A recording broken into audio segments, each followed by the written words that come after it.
Pre, nandiyan ka lang pala eh. Oh, Ayos ang kurma natin ah. Sa balakad mo. karating ko lang.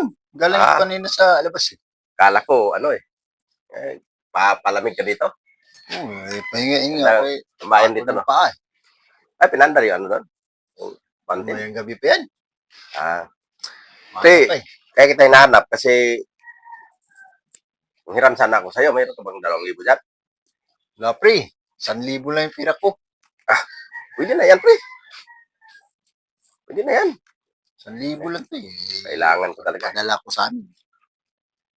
So, Ito ayan. lang. So, may utang ka sa akin. 1,000.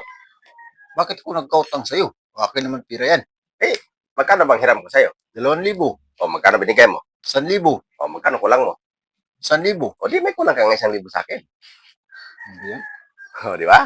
Sige. Thank you, pre, ha? Teka nga, nagbigay ako 1,000. Nagkautang ko 1,000. Akin naman pira yun. Teka pre! Bakit?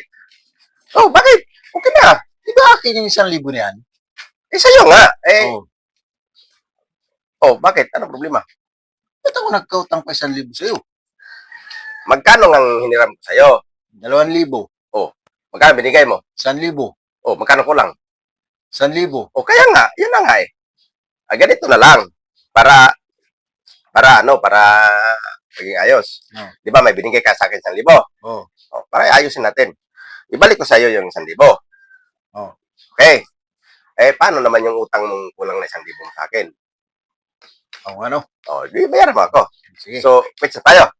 Sige pre. Wala na utang sa akin. Wala na. Pizza tayo. Utang. Yan ang. Sige pre. Ayos. Sige pre. Yan ang klaro. Wala na ko utang. Ayos na pre.